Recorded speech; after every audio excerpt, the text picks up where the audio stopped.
Hello everyone. बच्चों, हम economics का चैप्टर 2 देख रहे हैं, दैट इज मनी।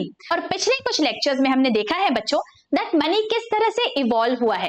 पहले हम एनिमल मनी यूज करते थे और बहुत सारे डिफिकल्टीज फेस करने के बाद हमने अलग अलग सोल्यूशंस निकाले और आज हम इलेक्ट्रॉनिक मनी तक पहुंच गए हैं।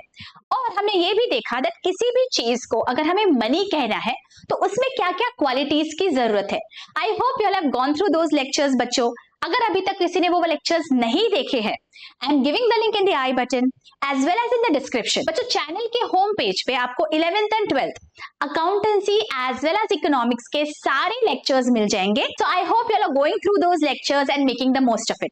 आज के इस लेक्चर में बच्चों हम देखने वाले हैं that what are the primary functions of money. तो मनी के प्राइमरीली 3 फंक्शंस है बच्चों, primary, secondary and contingent functions. तो ये तीनों फंक्शंस हम डिटेल में देखने वाले हैं। So without any further delay let's begin with today's lecture. आपको जाना है टेक्स्ट बुक के पेज नंबर 12 पे, फंक्शंस ऑफ मनी। तो सबसे प्राइमरी 2 फंक्शंस है, किसी भी पैसे के 2 फंक्शंस होते हैं। क्या है वो 2 फंक्शंस?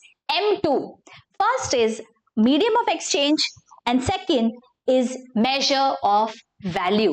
किसी भी मनी का प्राइमरी फंक्शन क्या है कि बाबा लेन देन में, एक्सचेंज करने में हमें उसकी मदद होनी चाहिए। सो परचेज सेल के ट्रांजैक्शंस में money is a medium of exchange. तो सबसे पहला फंक्शन किसी भी मनी का है medium of exchange. Let us read. The most important function of money is to serve as a medium of exchange. Any commodity can be purchased और sold for money.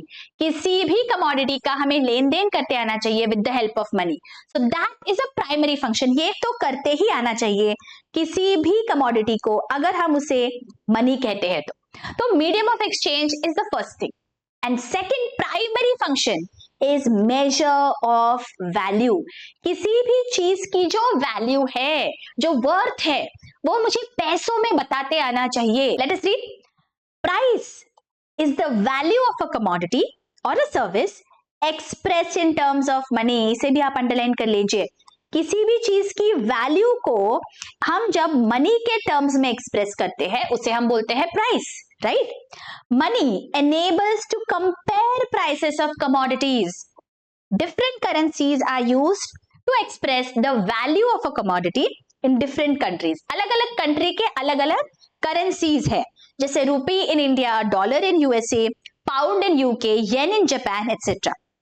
Income and expenditure of all kinds, assets and liabilities are stated in terms of money as a unit of account.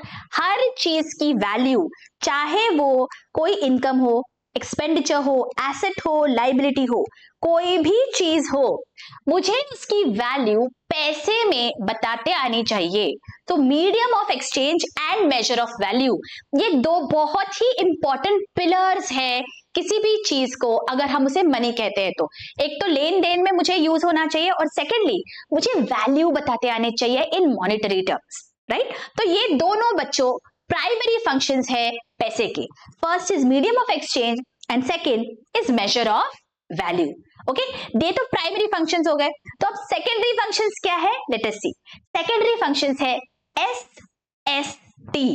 S stands for standard और of deferred payments. Differ मतलब future में मुझे payment करते आना चाहिए with the help of money. Late us read. Under barter system, taking loans was easy but its repayment was difficult because loan was in the form of grains, cattle, etc। हमने हमारे first lecture में देखा है that barter system में there was such a lot of difficulty जब हमें repayment करना होता था because deferred payment was not possible, right? तो इसीलिए मनी का सेकेंडरी फंक्शन ये है that deferred payment वो enable करे। फ्यूचर में अगर मुझे रीपे करना है तो that has to be possible with the money। Money has to overcome this difficulty। Payments to be made at a future date are called deferred payments। इसे भी आप अंडरलाइन कर लीजिए। फ्यूचर डेट पे जो हम पेमेंट्स करते हैं उसे हम बोलते हैं deferred payment। By serving as a standard measure of payment over time, money makes borrowing and lending easy। अगर सेम वैल्यू है over a period of time, अगर वो पेरिशेबल नहीं है तो obviously I will be able to make deferred payments। So making deferred payments is a very important function of money. Okay, next, store of value. Money acts as a store of value. Money not only satisfies wants in the present but also makes provision for satisfaction of wants in the future. मतलब वो जो money है it stores that value. जो पैसा आज मेरे पास है 50 rupees का, फ्यूचर में भी उसकी वैल्यू 50 रुपीज रहने वाली है. It is able to store that value. उसकी वैल्यू डिटीरियोरेट नहीं होती है, right? So this is possible due to savings. अगर मैं पैसा सेव करती हूँ और आगे चल के मुझे सेम वैल्यू मिलेगी तो फिर मैं उसे सेव कर सकती हूँ. तो मैं बोल सकती हूँ that there is some storage in that money, right? According to lord J.M. Keynes, money is a link between present and future. अगर मेरी वैल्यू स्टोर हो सकती है तो ही जाके हम सेविंग्स करेंगे, राइट? अगर मुझे ऐसे लगता है कि बाबा अगर मैंने अभी ये खर्चा नहीं किया तो ये पैसे की वैल्यू खराब हो जाएगी, ये जीरो हो जाएगा पैसा, तो दैट इज नॉट पॉसिबल, है ना? तो मनी के वजह से storage of value was possible. So another important function of money is store of value. Secondary function में पहला देखा हमने डिफर्ड पेमेंट करते आना चाहिए, सेकेंड हमने देखा store of value, and third is transfer of value.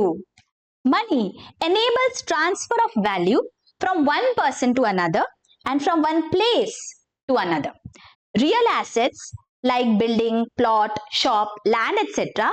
can be sold at one place and purchased at another place with the help of money. तो मनी के वजह से ट्रांसफर भी हो सकता है वैल्यू का. मतलब अगर लैंड है, बिल्डिंग है, प्रॉपर्टी है, जो भी हमने अभी खरीदी है, हम किसी और जगह पे जाके उसे बेच सकते हैं, राइट? बिकॉज ओनरशिप ही हमें ट्रांसफर करना है. So because of money that has been possible, right? तो मनी के सेकेंडरी तीन फंक्शंस देखे हमने, S, S and T. S is standard of deferred payments, S is storage of value and T is transfer of value. एक दूसरे से transfer करते आना चाहिए हमें वैल्यू को, राइट?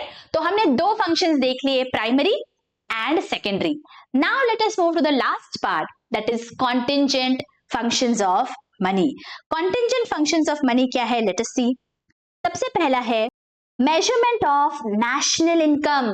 तो जब एक नेशन वाइड बात आ जाती है तो मनी के वजह से हम इकोनॉमी का परफॉर्मेंस मेजर कर पाते हैं, right? Because everything can be expressed in terms of money. So let us read. National income is expressed in money terms. Distribution of national income among 4 factors of production. हमने ये factors of production देखे थे chapter 1 में, याद करिए क्या है? Land, labour, capital and entrepreneur, right? और ये जो फैक्टर्स ऑफ प्रोडक्शन है उनके जो रिवॉर्ड्स है, मतलब उनको जो मिलता है इन रिटर्न, उसे हम क्या बोलते हैं? रिवॉर्ड्स. वो क्या है? Rent, wages, interest, profit etcetera. तो ये सब जो है ये डिस्ट्रीब्यूशन है, ये मॉनेटरी टर्म्स में होता है, right? So this is possible because of money, and money के वजह से नेशनल इनकम हम बता सकते हैं. So from the economic perspective, from a broader perspective भी मनी बहुत इंपॉर्टेंट रोल प्ले करता है, right? Second, basis of credit. Commercial banks create credit money on the basis of primary deposits. Money provides a liquid base for creation of credit money. देखिए ये हमने last lecture में भी देखा था बच्चों. क्रेडिट मनी कैसे क्रिएट होता है? कोई भी बैंक क्या करती है, लोगों से उनकी जो सेविंग्स है वो लोग डिपॉजिट करते हैं बैंक में, और बैंक इन टर्न क्या करती है उस पैसे का? बैंक दूसरे लोगों को देती है वो मनी जिन्हें पैसों की जरूरत है, in the form of credit money, in the form of loan. तो ये जो जनरेशन है क्रेडिट मनी का, ये इकोनॉमिक ग्रोथ के लिए बहुत इंपॉर्टेंट है. और ये पॉसिबल क्यों हुआ? Because of money, because of something that has a standard unit of measurement. इसीलिए हम क्रेडिट मनी जनरेट कर पाए, right? So second function is generation of credit money. Third क्या है देखो, imparts liquidity to wealth. Money is the most liquid asset. Money can be easily converted into any asset, and any asset can be easily converted into money. Example, a person can purchase gold, and if he wants to sell it and purchase government bonds and securities etc. तो बहुत ही important aspect है liquidity. liquidity मतलब क्या होता है बच्चों? easily जब हम किसी भी चीज को convert कर सकते हैं पैसों में, उसे हम बोलते हैं liquidity. अगर हम चाहते हैं दैट किसी भी हमारे ओल्ड एसेट को बेचना है, ओके, तो हम उसे बेच पाते हैं, राइट, एट सम और the other price, isn't it? तो जब हम किसी भी चीज को इजीली बेच पाते हैं, हम बोलते हैं इट इज इजीली लिक्विडेबल। तो पैसा जो है ये सबसे ज्यादा लिक्विड है। अगर मेरे पास पैसा है तो मैं कोई भी चीज खरीद सकती हूँ, राइट, और अगर मेरे पास कोई भी चीज है तो I will be able to convert it into money by selling it off, right. तो money has a lot of liquidity, easily कोई भी चीज हम खरीद सकते हैं अगर हमारे पास पैसा है तो। बहुत ही इंपॉर्टेंट कैरेक्टरिस्टिक है liquidity. And last, estimation of macro economic variables. Macro economics क्या है? Study of aggregates, right. तो ये हमने पिछले लेक्चर्स में, पिछले चैप्टर में देखा हुआ है बच्चों, राइट। सो मैक्रो इकोनॉमिक जो वेरिएबल्स है, जैसे gross national product, total savings, total investment, can be easily estimated in monetary terms. It also facilitates government tax collection, preparation of budget, etc. तो सारे मैक्रो इकोनॉमिक वेरिएबल्स जो है उनका foundation पैसा है, right, because everything is expressed in terms of money. That पूरा जो nation है उसका परफॉर्मेंस कैसा है, हमारा इन्वेस्टमेंट कितना है, हमारा बजट कितना होना चाहिए। सी बजट में क्या होता है, पैसों से ही हम एस्टिमेट करते हैं। तो एवरीथिंग, हर चीज का जो बेस है that is money. So money के हमने 4 कॉन्टिंजेंट फंक्शंस देखे बच्चों। वो क्या है? Measurement of national income, creation of credit, imparting liquidity and estimation of macro economic variables, right. तो ये हो गए हमारे मनी के कुछ functions, primary, secondary and contingent functions, right. इसके साथ साथ हमें एक और चीज यहाँ पे देखनी है बच्चों, दैट इज ब्लैक मनी। अब ब्लैक मनी क्या होता है? पैसा जिसका कलर ब्लैक है? नहीं। Late us read. Black money is any money which is received in cash but not accounted for and on which tax is not paid to the government। आपने बहुत बार सुना होगा न्यूज में ब्लैक मनी। ब्लैक मनी क्या होता है? It is normal money, okay, लेकिन वो जो पैसा है उसका कोई भी अकाउंटिंग नहीं हुआ है। वो जो पैसा है उसके लिए हमने गवर्नमेंट को अगर टैक्स नहीं दिया तो हम बोलते हैं ये ब्लैक मनी हो गया। हमारे हर इनकम पे हमें गवर्नमेंट को टैक्स देना पड़ता है। अगर हमारे पास ऐसा कोई पैसा है जिसपे हमने गवर्नमेंट को टैक्स नहीं दिया है तो that is an unaccounted money और उसे हम बोलते हैं black money, okay. Black money is tax evaded income. Evade करना मतलब चुराना, नहीं देना, okay. It can be earn through illegal and legal means. Black money encourages illegal activities such as corruption, bribery, black marketing, hoarding, etc. जो corruption हम देखते हैं बच्चों, एक दूसरे को किसी को पैसा दिया जाता है so that that work is done। तो वो जो पैसा कोई लेते हैं हमसे उसका कोई लिखा पढ़ी नहीं होती है बच्चों, वो कैश में ट्रांजैक्शंस होते हैं जिसके बारे में कहीं पे भी कुछ अकाउंटिंग नहीं किया जाता। एंड ऑब्वियसली अगर लिखा पढ़ी नहीं की गई है, कोई लिखने तो नहीं वाला कि मैंने इतने की ब्राइब ली, राइट, तो ये कहीं पे भी अकाउंट्स में नहीं आता है और ये नहीं आया अकाउंट्स में, देन ऑब्वियसली टैक्स पे नहीं हुआ। तो इसका मतलब जिसने भी ब्राइब ली, दैट ब्राइब जो है दैट इज अनअकाउंटेड मनी। उस इनकम पे कोई भी टैक्स नहीं गया है गवर्नमेंट को and that money is known as black money, okay. तो क्या दिया गया है देखो, this creates obstacles in economic development. जितना ब्लैक मनी होता है उतना वो नेशन का प्रोग्रेस हिंडर होता है। Economic, political and social instability are created in economy due to black money. To control black money, demonetization is one of the tools which many countries have adopted. यहाँ पे बच्चों हमारा ये chapter खत्म होता है ऑन मनी। क्विकली हम revise कर लेते हैं कि क्या फंक्शंस थे मनी के। See primary, secondary and contingent functions. Primary functions 2 है, M2, which are those two? Medium of exchange and measure of value. ये एकदम प्राइमरी बेसिक फंक्शंस है। सेकंड थे सेकेंडरी फंक्शंस जिसे हम बोलेंगे SST।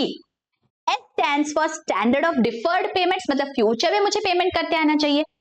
Second S stands for storage of value, उसके अंदर वैल्यू जो है वो स्टोर करते आनी चाहिए for future. And third transfer of value, मुझे एक दूसरे से ओनरशिप ट्रांसफर करते आना चाहिए, राइट। तो ये सेकेंडरी फंक्शन हो गया। And third is contingent function. Contingent function का आपका शॉर्ट कोड है CM NIL। C stands for basis of credit, okay. M stands for macro economic variables, जैसे टोटल इन्वेस्टमेंट है, टोटल ग्रोथ है, टोटल सेविंग्स है, ये सब मेजर होता है मनी में. Okay, CM. N stands for national income. National income हम मेजर करते हैं through money. And L stands for liquidity, right? We can convert anything into money, and if we have money we can buy anything. So money में बहुत ज्यादा liquidity होती है. So these are the three functions of money बच्चों. आप चाहिए तो आप इसका स्क्रीनशॉट ले सकते हैं. Primary, secondary and contingent functions. I hope यहाँ तक आपको लेक्चर्स बहुत अच्छी से समझ रहे हैं बच्चों. अगर लेक्चर्स अच्छे लग रहे हैं तो अकेले अकेले बेनिफिट मत लीजिए, दूसरों को भी शेयर करिए. Help us reach out to a large number of students. And जाते जाते एक कमेंट जरूर कर दीजिए बच्चों. Your comments keep me motivated in getting such lectures for you. And don't forget to hit that like button. मिलती हूँ आपको नेक्स्ट लेक्चर्स में. Till then take care, bye bye.